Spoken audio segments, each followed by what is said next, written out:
Y vamos a recibir a la maestra Sandra para que nos dé la charla familia desde una perspectiva jurídica. Pues muchas gracias a todos y a todas. Es realmente un lujo estar aquí. Y no lo digo simbólicamente. En realidad, si nosotros reflexionamos cuál es el tiempo y qué cuesta tomarnos unos instantes de nuestro día para hacer una actividad que nos guste, realmente vamos a llegar a la reflexión de que es un lujo, ¿no? ¿Qué es lo más caro? El tiempo.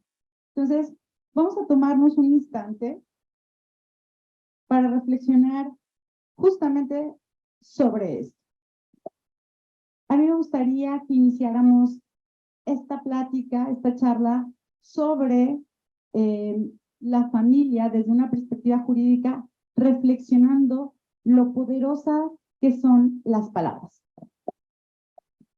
Es como medio incómodo, pero bueno, creo que es para las personas que están en línea, ¿no? Porque aquí creo que escuchamos perfectamente bien.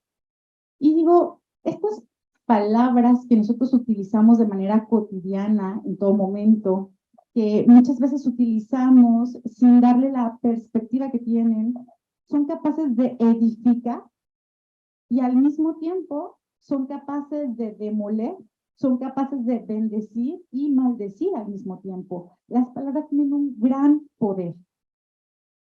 Y es bien importante que reflexionemos sobre esto.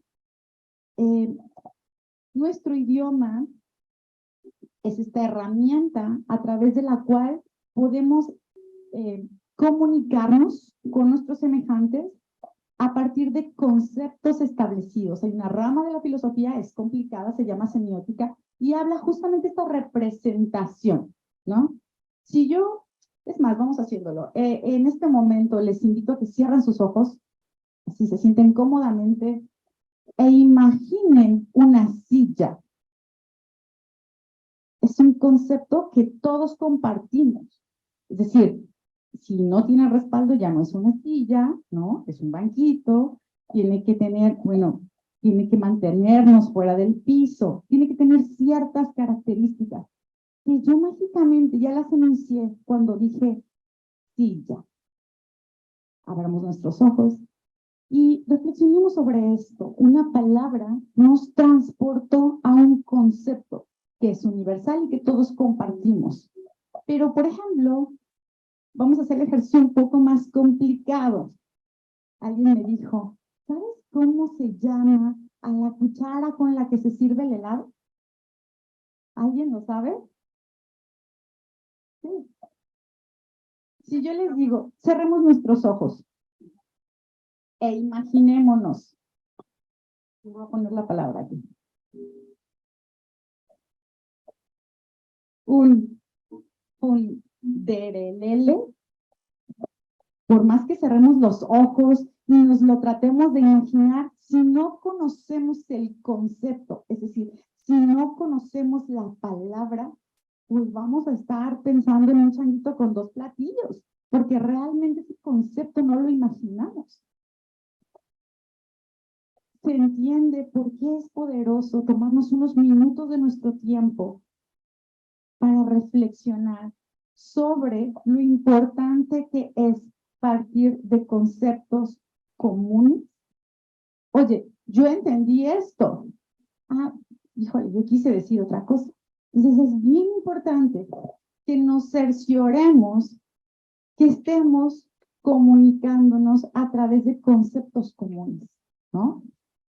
Este momento es para invitarlos a eso, a que esta charla o a partir de esta charla participemos de conceptos comunes. Y si no, pues nos regresamos. Yo tengo una duda respecto de esto, porque si no, difícilmente avanzaremos, ¿no?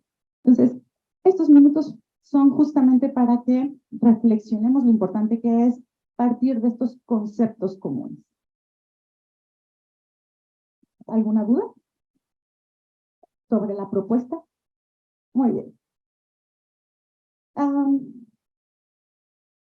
Cuando la doctora Eugenia me invitó, me sentí muy agradecida de poder compartir con ustedes algo que quizá para nosotros es como común, no voy a decir cotidiano porque nosotros no vemos materia familiar, ni civil, bueno, algunos aspectos. Y lo primero que yo me pregunto es, legalmente, ¿cuándo queda constituida la familia? ¿Alguna idea? Legalmente, ¿cuándo se dice, ya tengo una familia? Cuando te casas. Cuando te casas. ¿Quién piensa de manera distinta? Pues déjenme les digo, a ver, perdón, antes quiero hacer una precisión. Lo que vamos a platicar el día de hoy es con fundamento a el Código Civil del Estado de Jalisco. Como los estados son libres y soberanos, cada uno puede hacer su propio código y en él puede plasmar lo que considere pertinente para sus habitantes. El día de hoy solo vamos a hablar de lo relativo a el Código del Estado de Jalisco, ¿no? Con esta salvaguarda, déjenme les digo que el Código Civil en su artículo 259 establece cuáles son los fines del matrimonio. Y en el inciso 3 dice, el matrimonio se funda legalmente a la familia, ¿no? Entonces dice, con el matrimonio se funda legalmente la familia. Y algo bien chistoso, y es que en ese mismo apartado, es decir, el 259, en la parte de abajo, en la resaltada, dice, los esposos tienen el derecho natural e inmutable de fundar una familia. O sea, ¿cómo? ¿No estaba fundada ya cuando se casaron? Pues parece ser que no queda completamente claro, ¿no? Y está en el mismo artículo. Entonces, me llama la atención que jurídicamente, al menos en nuestro estado, hay esa imprecisión de cuando se firma. Si me lo preguntan a título personal, creo que al legislador le dio un poquito de miedo, ¿no? Decir que hay personas que se casan y no tienen como fin el procrear. Entonces, es un tema como polémico y dijeron, vamos dejándolo como que cada quien entiende lo que quiere, ¿no? Pero ciertamente, al menos en los códigos del Estado, no se define el momento exacto a partir del cual se considera familia. Ah, qué caray. Muy bien. ¿Cuáles son los derechos y las obligaciones que nacen a partir del matrimonio? Y estos, pues los pueden encontrar en los artículos del 273 al 279 del Código. Y bueno, en general no nos vamos a detener mucho porque nos los imaginamos, ¿no? Hay una obligación actual de constituir un domicilio conyugal. Es decir, las parejas que se casan tienen esta obligación de cohabitar en este lugar, ¿no? Se tiene algo muy interesante, se tiene que contribuir al funcionamiento del hogar y a la aportación económica para su sostenimiento y el de los hijos. Procurar y cultivar el conocimiento, la comprensión, la fidelidad sexual, afectiva y procurar el respeto del otro en su superación personal. Es una obligación que está en un código, muchachos. O sea, tiene su implicación legal. Aquí te dice fidelidad y no te dejan a la imaginación. ¿No? Yo entiendo como fidelidad, no, sexual, así con todas sus letras, muchachos. Así que ya informados salen de aquí. Y él dice, sí, sí. Muy bien. ¿Cómo se puede constituir el matrimonio? Bueno, ya sabemos que el matrimonio se da a partir del matrimonio, ¿no? De la familia se da a partir del matrimonio, que a partir del matrimonio hay derechos y obligaciones, y en nuestro estado hay 3 formas de constituir el matrimonio. En otros estados hay 2, ¿no? En nuestro estado hay una más. Y se llama sociedad legal, sociedad conyugal o voluntaria y separación de bienes. ¿Alguien me quiere decir como que qué entiende por esto? A ver, sociedad legal.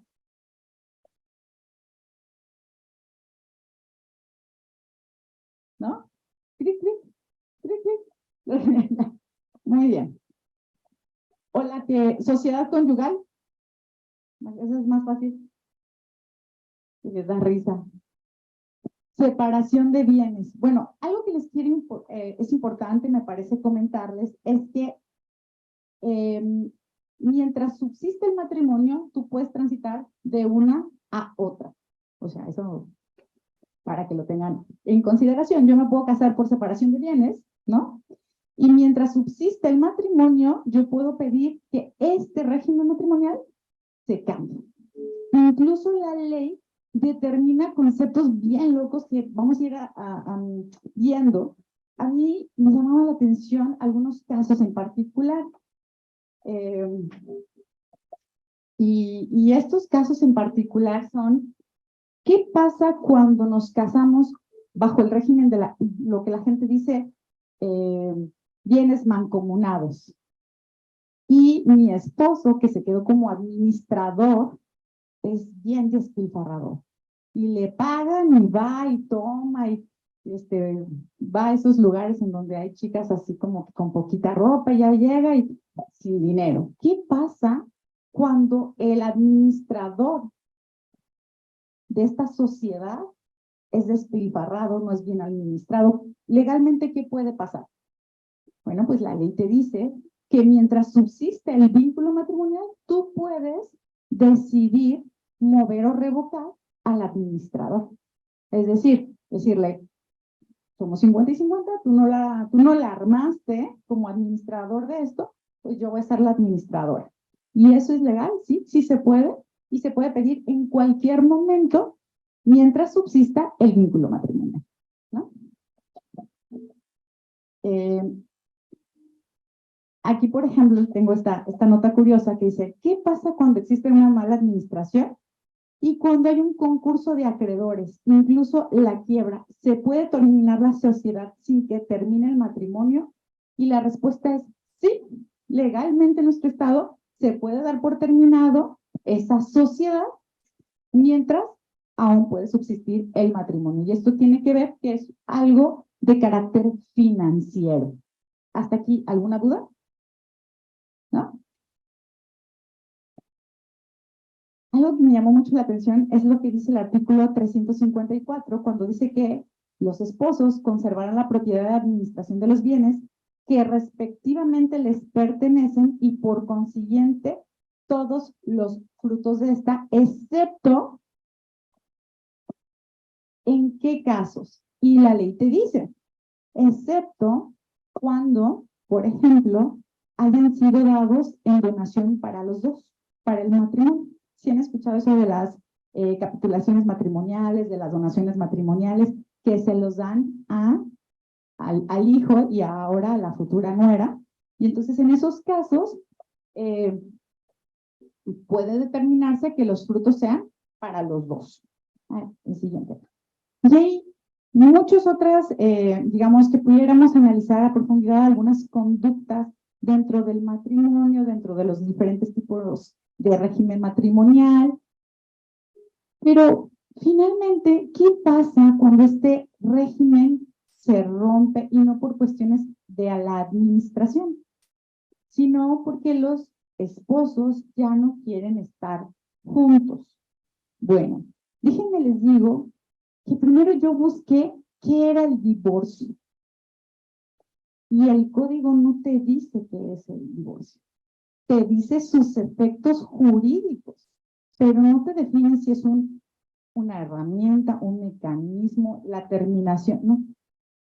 Te dice que sus efectos jurídicos tendrán como consecuencia la disolución del vínculo matrimonial y deja a los que fueron esposos en aptitud de contraer un nuevo matrimonio. Y te dice sus efectos. Pero en realidad no se entra a esto de qué es el divorcio. Igual si analizamos la palabra desde la perspectiva de algunas religiones, digamos, esto que hace falta podrá estar complementado, ¿no? Pero en este caso, como la perspectiva de esta exposición, pues es netamente jurídica, me acerco para que se escuche esto que no, ¿no?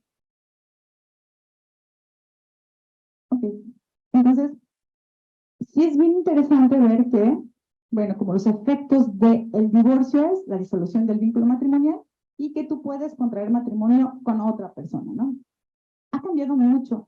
De hecho, hace 2 años son las últimas reformas a este código y podemos ver que ahora hay un gran avance, creo yo, porque el divorcio puede proceder por mutuo consentimiento o por la solicitud de cualquiera de los esposos sin necesidad de explicar un motivo por el cual te quieres divorciar.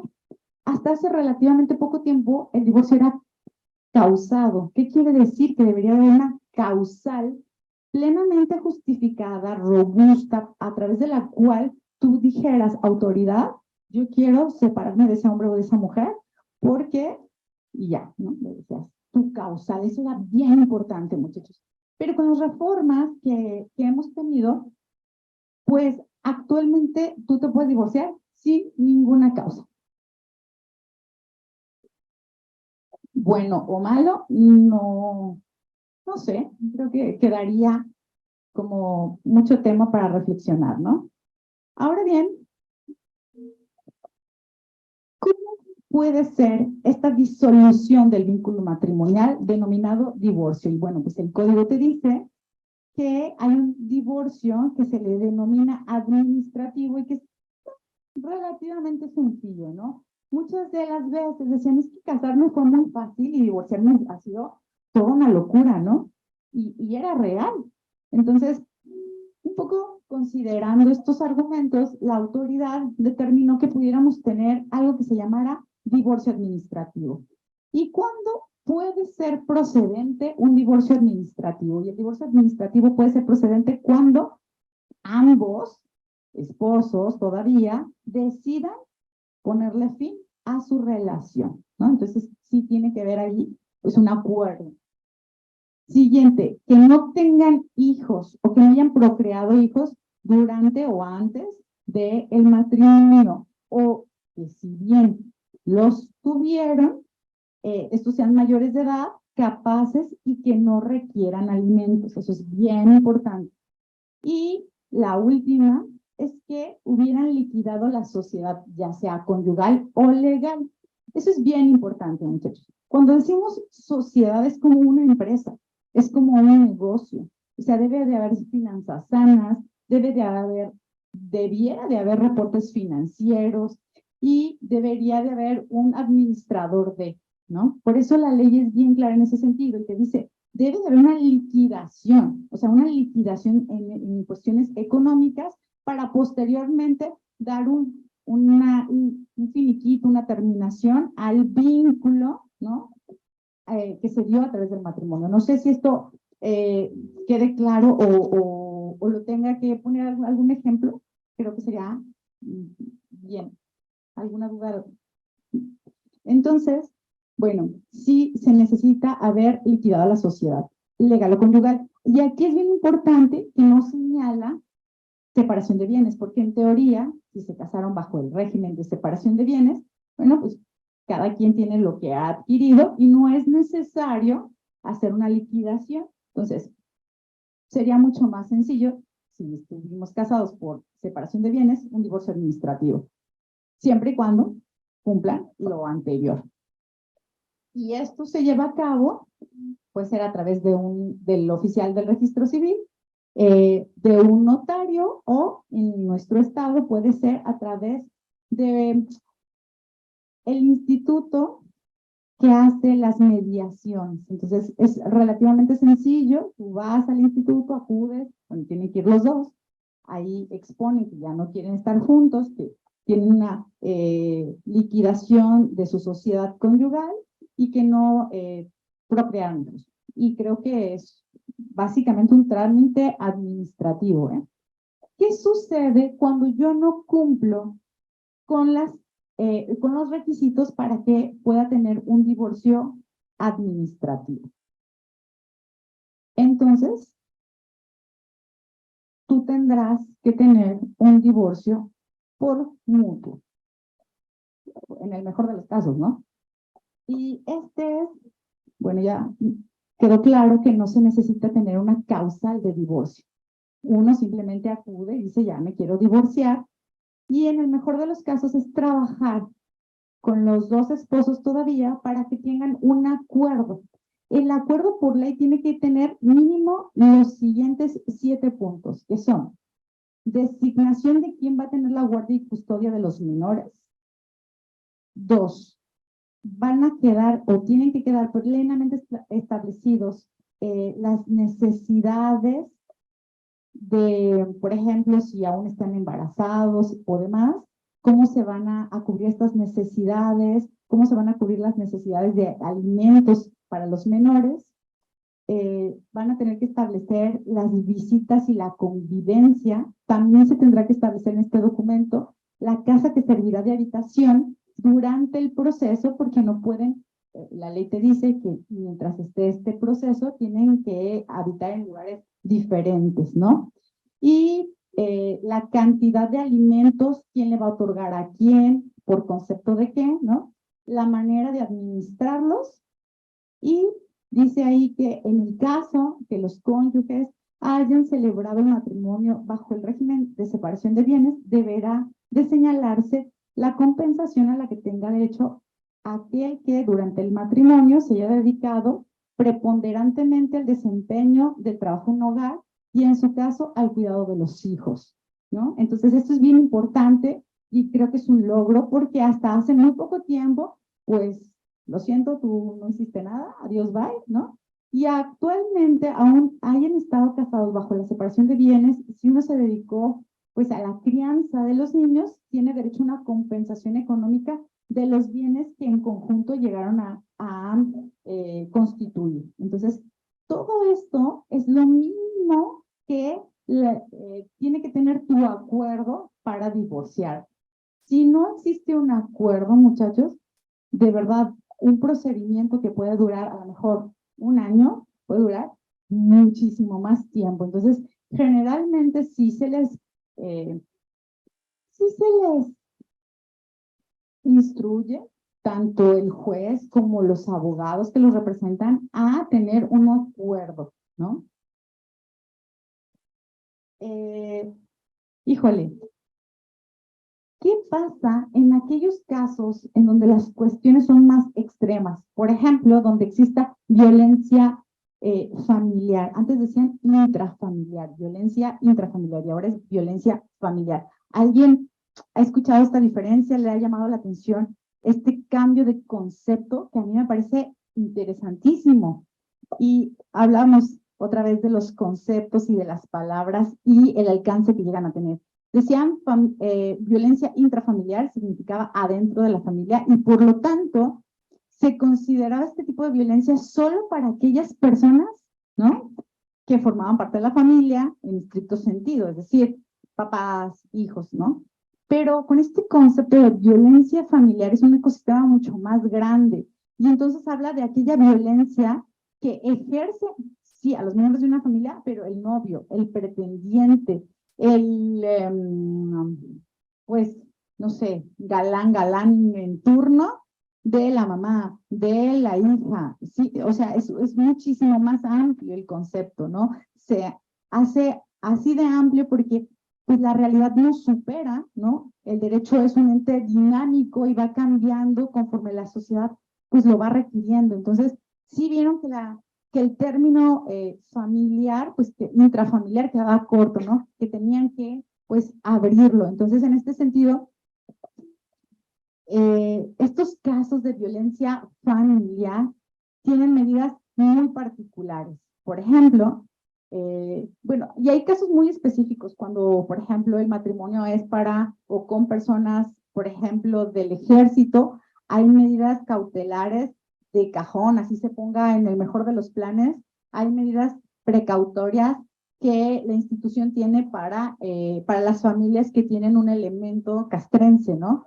Eh, en los términos de violencia, muy probablemente será difícil llegar al acuerdo del que hablábamos anteriormente, y entonces hay medidas que la autoridad interpone para que pues se pueda llevar a cabo este proceso. ¿Hasta aquí alguna duda?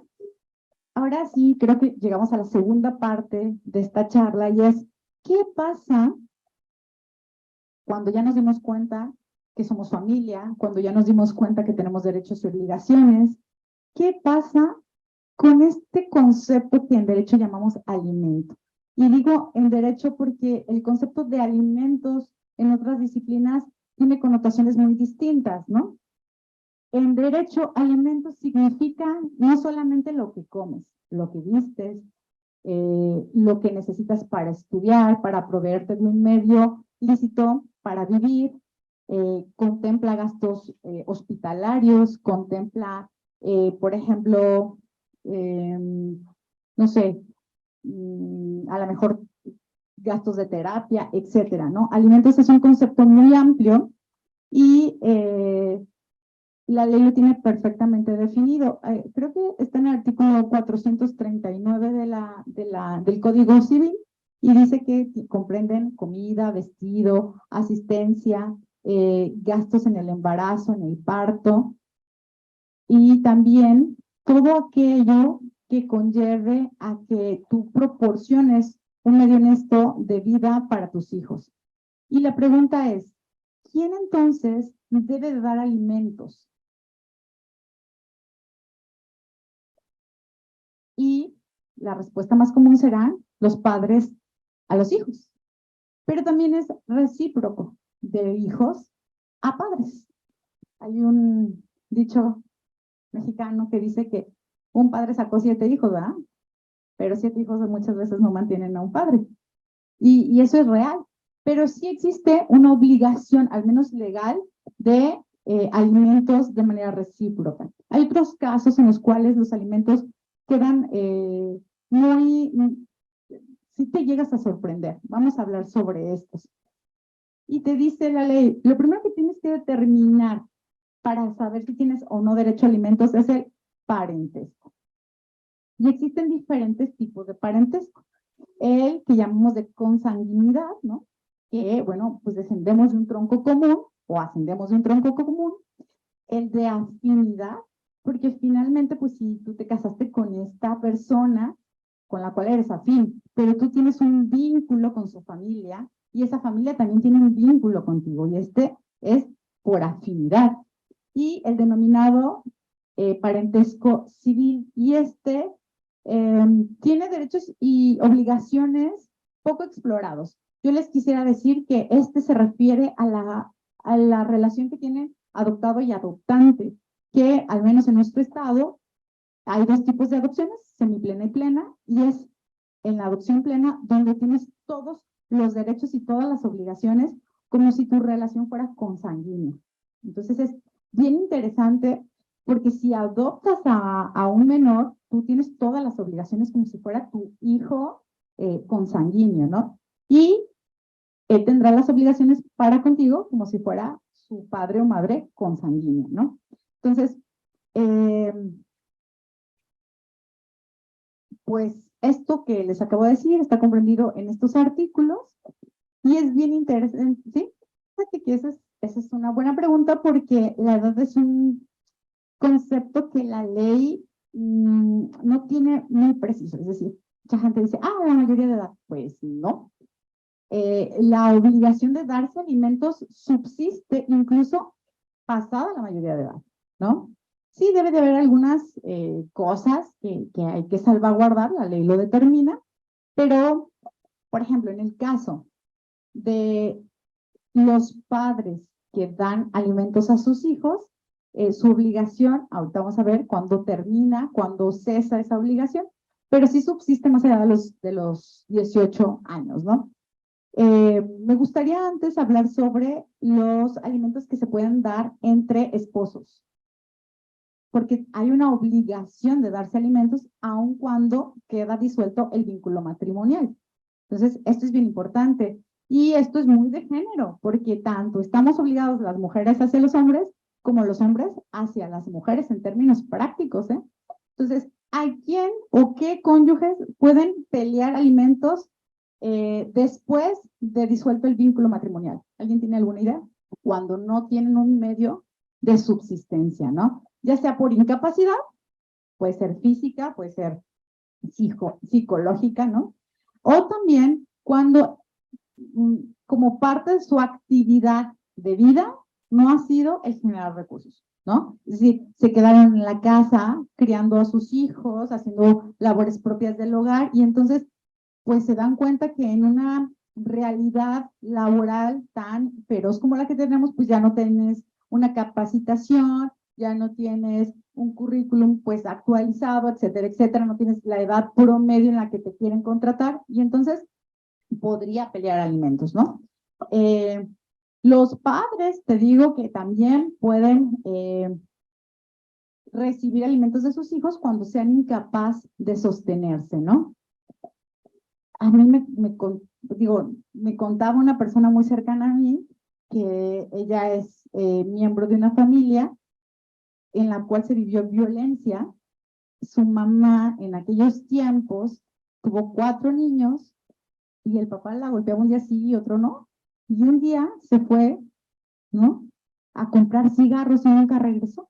La señora como pudo los mantuvo así dramáticamente y pues constituyó en ellos como los principios, los valores necesarios para que ahora que son adultos, pues todos tengan pues buenos empleos, se conduzcan de manera ejemplar y cuando se da cuenta el que fue por cigarros, ¿no?, que sus hijos, ahora uno es director de una primaria, otro es doctor, y que se da cuenta que les puede pedir pensión. Y aparece de la tienda donde fue a comprar los cigarros 35 años después a pedirles pensión. El problema no es ese, el problema es que como la mamá cargaba de verdad con un estigma de separada, de dejada, de abandonada, no quería ponerle la etiqueta de divorciada. Y se aguantó estoica, calladita y jamás interpuso una acción legal en contra del que fue por cigarros. Y entonces, el que fue por cigarros, según la ley, cumplió con su obligación de ser padre. Y por lo tanto, podría reclamar alimentos a sus hijos. Increíble, pero cierto, no, me lo platicó quien estaba llorando de coraje de aquel papá que se fue por cigarros y regresó a quitarle parte de su sueldo. Entonces, mi recomendación, no lo echen en saco roto. Los alimentos son obligaciones compartidas entre los padres. Yo sé que muchas de ustedes son empoderadas y financieramente autosuficientes, pero la obligación es, o debiera ser, compartida, ¿no? Bueno, en este sentido, algo que me llama la atención es que si nosotros somos una persona que recibimos alimentos de una institución, es decir, que en algún punto de nuestra vida estuvimos en un orfanato, en una casa hogar, tenemos la obligación legal de dar alimentos a estas instituciones, porque los alimentos son recíprocos. Bien. ¿Cuándo incumples con una obligación? Pues primero cuando tienes la obligación, ¿verdad? Entonces, cuando ya determinaste que tienes un vínculo consanguíneo y que hay una obligación de darlo, ¿sí? Perdón, con respecto de la pregunta que había hecho Aireri, la subsistencia, la obligación de dar alimentos a los hijos, aunque cumplan la mayoría de edad, es siempre y cuando sigan estudiando. Ajá. Dame mi diapositiva tan bonita. Qué bien. Muchas gracias. Miren, ¿qué pasa cuando tienes esta obligación y no la cumples? Bueno, pues se dice que evidentemente eres un deudor, ¿no? Porque tienes esa obligación. Actualmente, y digo, qué bueno, se le ha hecho mucha difusión a los padres deudores y a aquellas, bueno, también mujeres que no asumen esa responsabilidad, ¿no? Entonces, actualmente hay un padrón de deudores alimentarios, ¿no? El cual es público, todos podemos acceder a él y podernos dar cuenta qué persona está cumpliendo o no con su obligación. Yo veo incluso acciones más radicales, ¿no? Estos grupos, a lo mejor mal denominados feministas, que luego hacen publicaciones del cucaracho, y ponen su foto y las meses que adeudan. Y, bueno, tremendo. Déjenme les digo que esto es posible porque ellos o ellas trabajan o realizan actividades en las cuales pues no está como no tienen esta, no sé cómo decirlo, como informales, ¿no? Porque siempre cuando tú tengas un trabajo formal va a haber una retención de tu salario directamente por el patrón.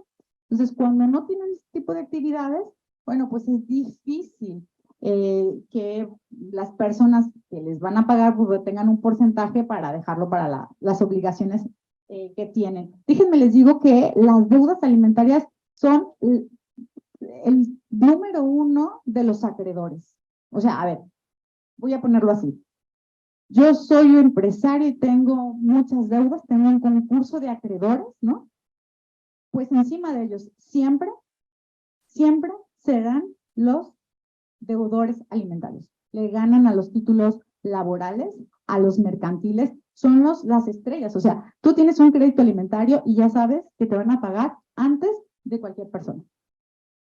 Y, por ejemplo, para aquellas personas que luego dicen, yo me hago el incapaz y digo que no gano dinero y pues sáquenle agua a las piedras, pues déjenme les digo que las reformas ahora van en el sentido de que pueden pedir alimentos a los padres, ¿no? De esta persona que no cumple con su obligación. Entonces, pues está generalmente hombres, no digo que siempre, pero generalmente, pues que no quiere pagar, bueno, pues podrán demandar a los padres.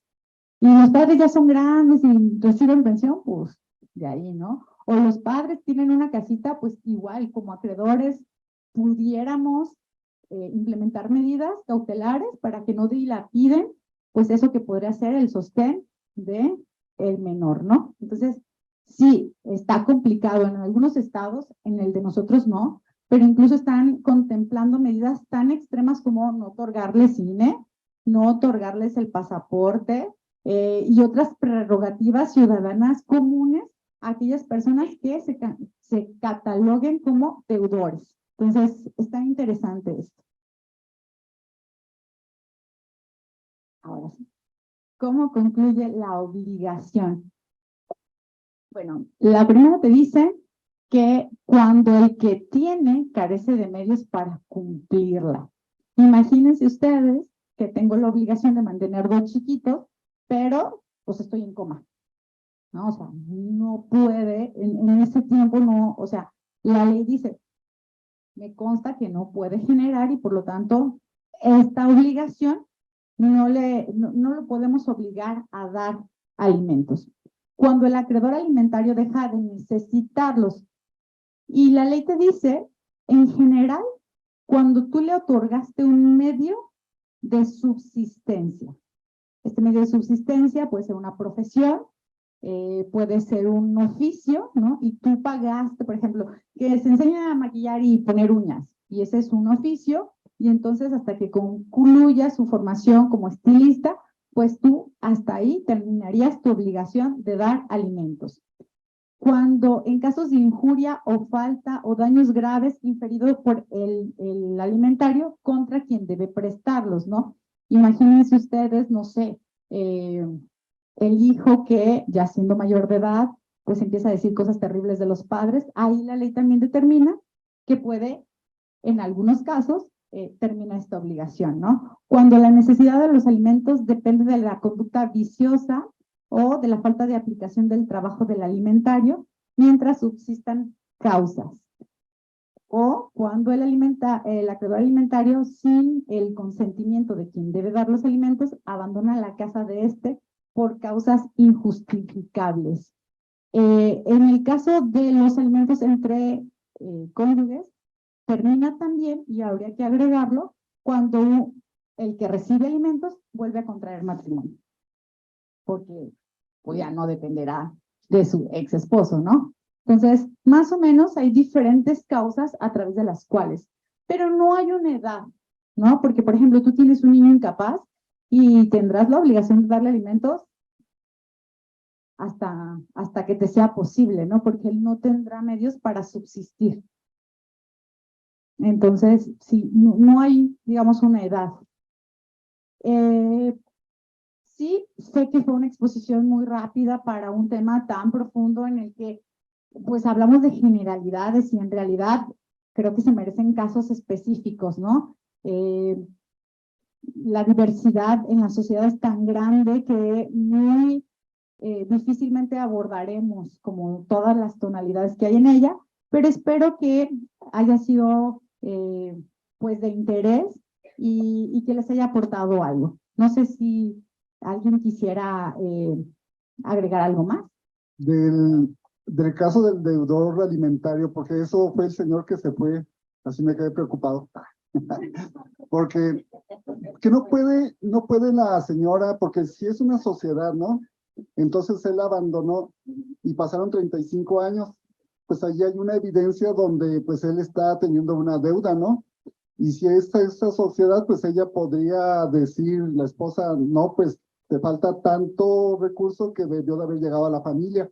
Ahora si tú vienes y le pides a mis hijos, pues primero págame y ya luego vemos, ¿no? Y entonces mejor si los hijos le deben al papá, pues que se lo paguen a la mamá porque pues este señor lo debe. ¿No hay alguna forma legal ahí que se pudiera ajustar? Sí, efectivamente sí habría medios de defensa. Sin embargo, estos medios de defensa sí tendríamos que prepararlos. ¿Qué quiere decir? Bueno, que yo no puedo ir a contestar esta demanda de alimentos con la demanda que yo le presenté a él, porque como la señora en aquel entonces no quería cargar como divorciada, pues se quedó calladita. Entonces yo tendría que prepararlo como a través de testigos, que es lo que finalmente va a ocurrir, ¿no? A ver, señor, que diga y le consta, ¿verdad? Que el señor se fue por cigarros y nunca regresó. Ah, pues sí. Entonces, a los testigos que yo le ponga, pues él va a poner otros testigos que muy probablemente van a decir lo contrario. Entonces, yo, un poco con la experiencia, te diré que a lo mejor sí salen bien librados de esto, pero con un desgaste, ¿no? Un desgaste porque finalmente, como ya lo vimos, los alimentos tienen un título preferencial. Entonces, muy probablemente, de aquí que se arregle el asunto, sí les van a estar reteniendo este concepto de alimentos en lo que ellos se defienden, ¿no? Y en lo que ellos, pues, logran probar que su papá, pues, los abandonó, que no se hizo cargo de ellos y demás. Entonces, sí, seguramente sí habrá justicia en este caso, pero muy probablemente con un grado de desgaste, ¿no? Con un grado de, pues, de trabajo jurídico, que dices tú, yo estaba tan contento en mi casa, ¿no?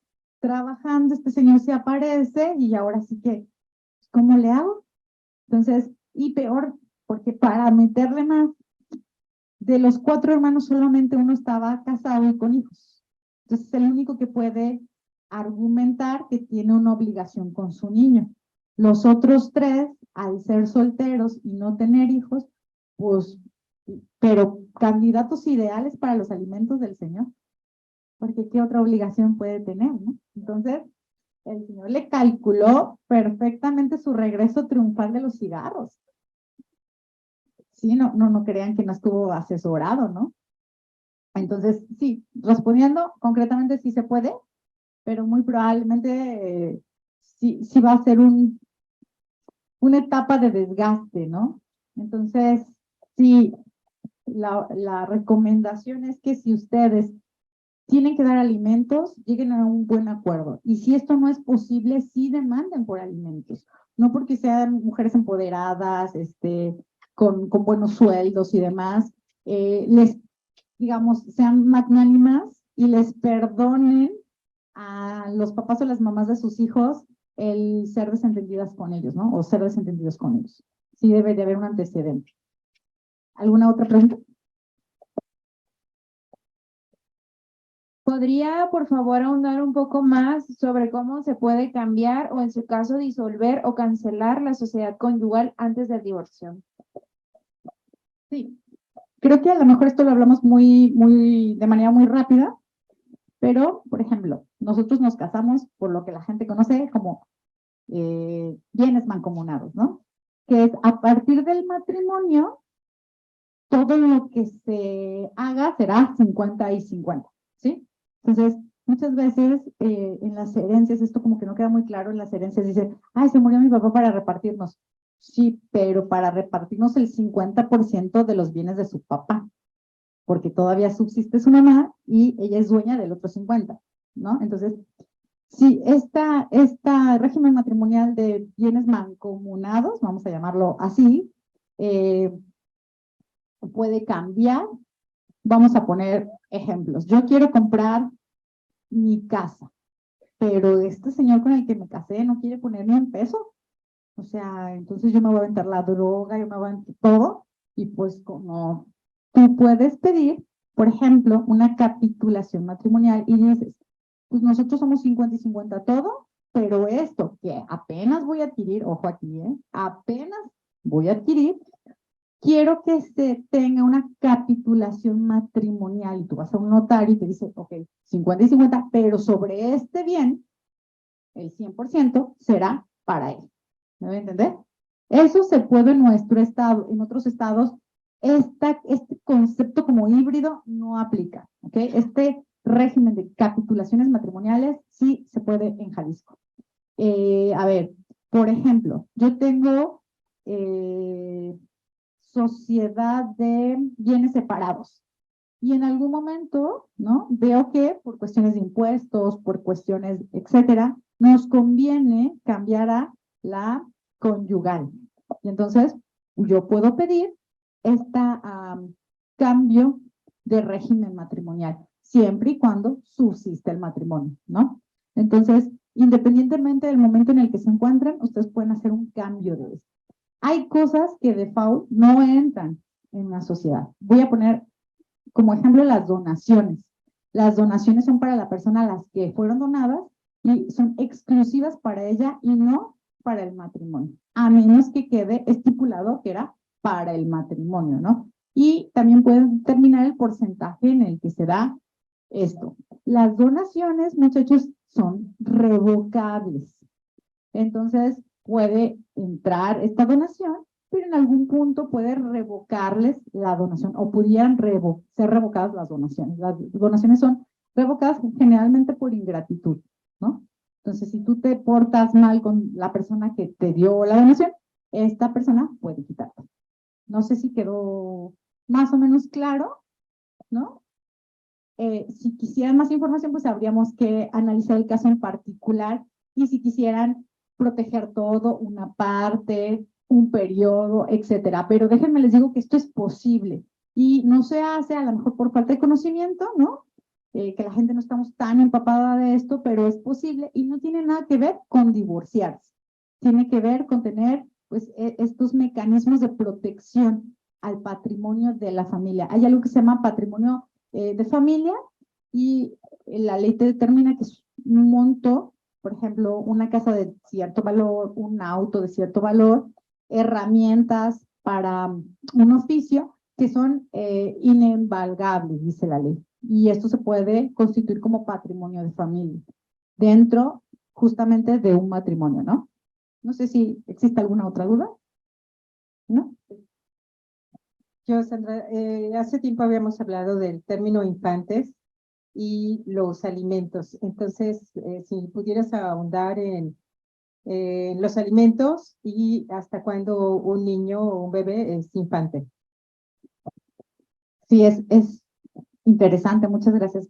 Pues sí, resulta ser que si aún siendo menores, digamos que hay menores que precisan de medidas de manera más inmediata, ¿no? Es decir, si es un niño de 2 meses, evidentemente necesita estar con su madre. ¿Por qué? Porque su alimentación depende de ello.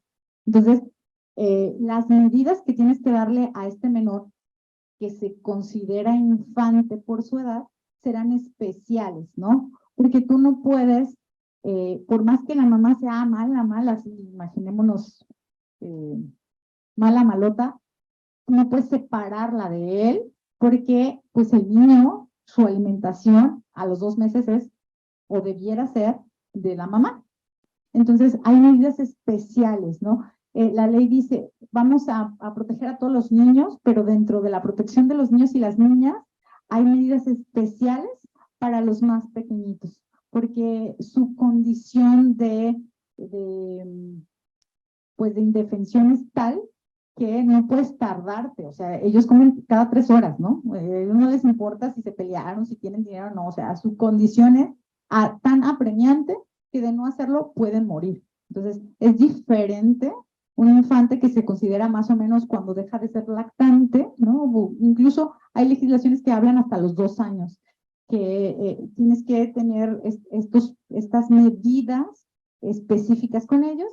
Y bueno, los niños a lo mejor un poco más grandes, no tendrás esto, ¿no? Yo a veces veo medidas cautelares que los jueces se avientan para niños de, no sé, 17 años, que son generalmente las que imponen para infantes. Y digo, bueno, ¿qué pasa aquí, no? O sea, pero sí suele pasar en el ejercicio, sí pasa que hay medidas de los jueces para menores que deberían de ser para menores infantes, ¿no? Esos que si no les das de comer, se mueren.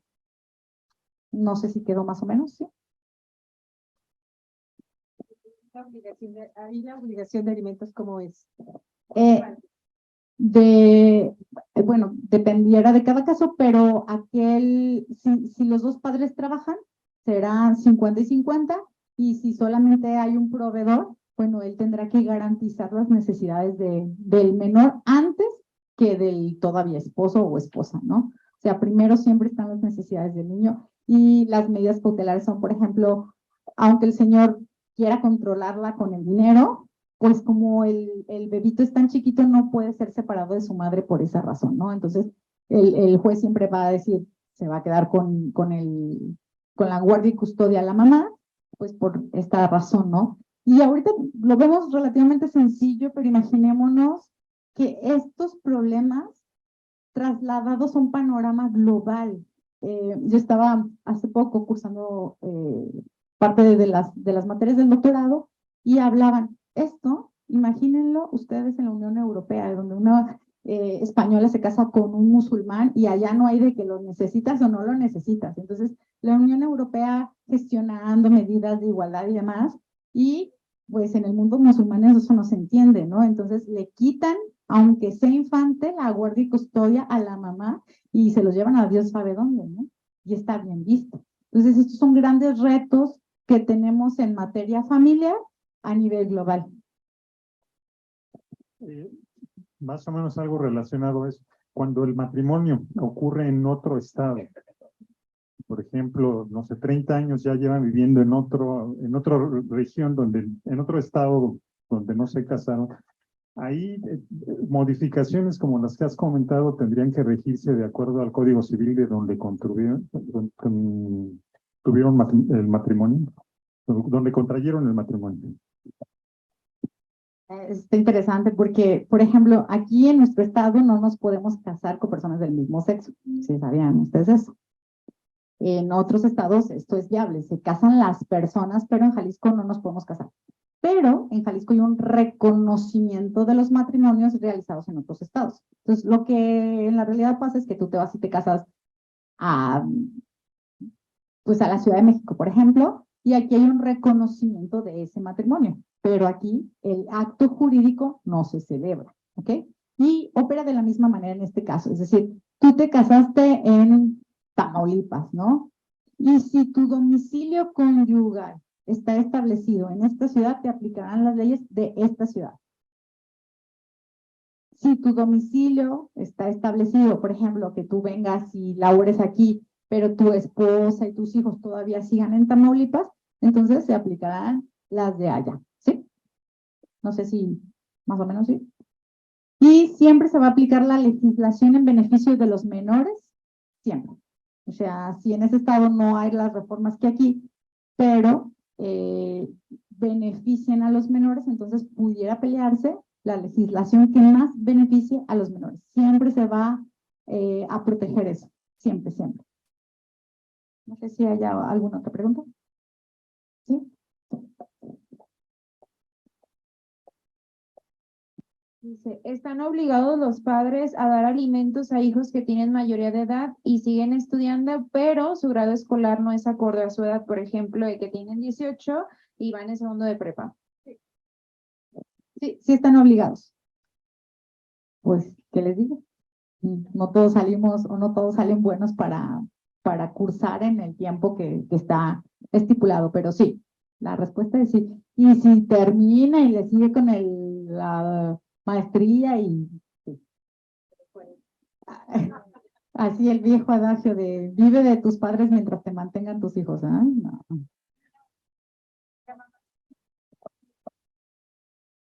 Si la mamá sí se divorció y el papá nunca dio alimentos, ¿puede demandar a los hijos después?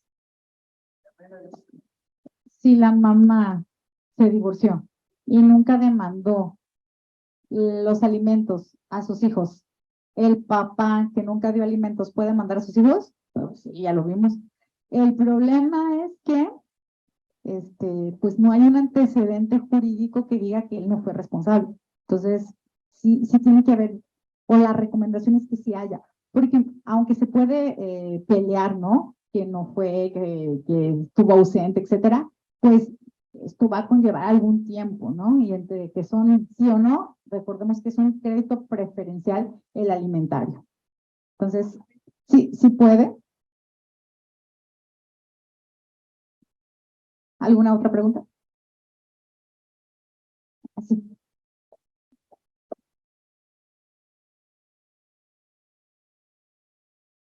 Bueno, son como dos preguntas, pero viendo también la anterior, y a lo mejor esto es un poco complicado, ¿no? Pero eso de las preferencias por lo de que es sexual y de género, o de lo que se esperaría, ¿no? Porque sí, las mujeres son las que tienen bebés, ¿no? Pero ¿qué pasa si están por divorciarse y la mujer quiere abortar y el hombre quiere tener el hijo? Entonces, ¿qué pasa ahí? Si nosotros también tenemos derecho a tener un hijo, ¿no? Y el otro es de que si se divorcian y hay hijos, y entonces el hombre quiere tener los hijos, ¿por qué ahora todavía se tiene de que es la mujer la que tiene la custodia así de facto, cuando en realidad deberíamos estar en la igualdad, ¿no?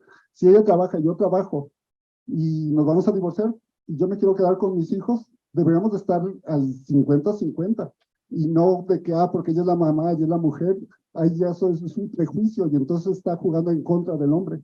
En estos dos casos están jugando en contra del hombre. Y yo pondría uno más, y lo vimos con una cantante famosa que se llama Julieta Venegas. Ella registra a su hijo como madre soltera y no le da el reconocimiento a su padre. Un poco lo que hablas, ¿no? De qué pasa con la paternidad y qué pasa con la legislación de los padres que sí quieren ser padres, que quieren ser responsables, ¿no? Entonces, en el caso de ella, el señor, el que sabe que es el papá del niño, pues entra en esta contienda legal y pide el reconocimiento del niño. Entonces le hacen la prueba de paternidad al menor, sale que sí son compatibles y que él es su papá. Y entonces él pide que se obligue a que se inscriba que ese hijo es su hijo y que tenga su apellido. Entonces, esa es una reivindicación de las paternidades. Sí, que es lo menos, ¿no? Lo más es que hay señores que no se quieren hacer caso y voltean para otro lado y menos pensión. No, sí, pero sí, efectivamente hay una reivindicación de la paternidad. Este caso lo pongo como ejemplo porque pues ella es una figura pública y sí, con todo y figura pública, la obligan a que tenga el reconocimiento de su hijo, ¿no? O hija, no recuerdo bien qué es. Y en el caso que nos dice, sí, fíjate que incluso hay tesis respecto de eso, ¿no? ¿Qué pasa con el aborto y qué pasa con el derecho del padre, ¿no? Que también es un poco ignorado.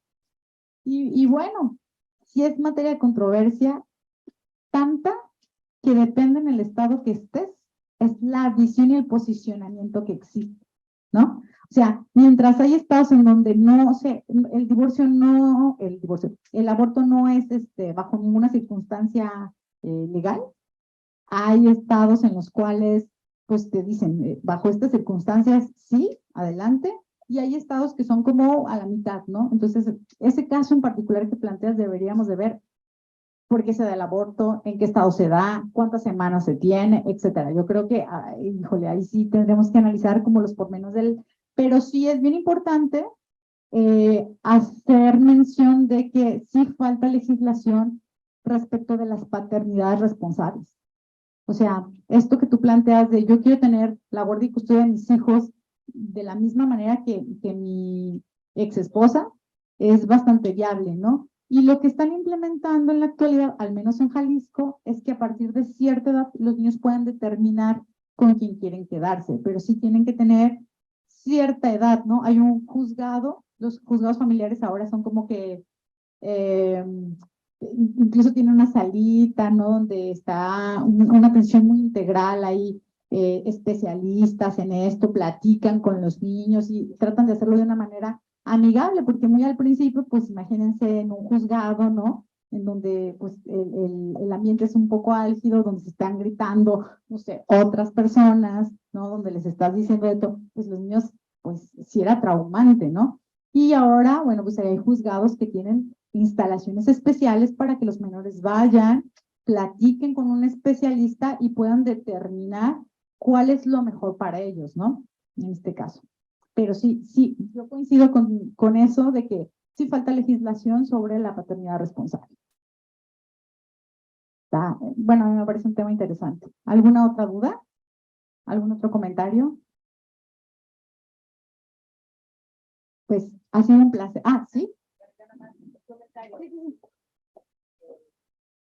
En el caso de que la mamá no haya demandado al papá que no dio alimentos a sus menores hijos, los hijos, aunque sean mayores de edad, pueden demandar a su papá o al acreedor alimentario que les dé los alimentos que no les dio, alimentos caídos. Porque son imprescriptibles, es decir, no tienen una caducidad. Si no fueron otorgados en tiempo y forma, es decir, cuando eran menores, estos no prescriben, la ley dice que no prescriben y que tú tienes el derecho en cualquier momento de tu vida para ejercerlo. Entonces está bien interesante porque tú puedes ser, en este caso, ¿no? Que les contaba, a lo mejor, pues los hijos ya son grandes, pues pueden contrademandar al papá por los alimentos que nunca les dio, ¿no? Y esa pues podría ser una salida legal. Entonces, pues espero que los haya entretenido un ratito, que haya sido de provecho y pues me reitero como un gran placer estar hoy con ustedes. Muchas gracias.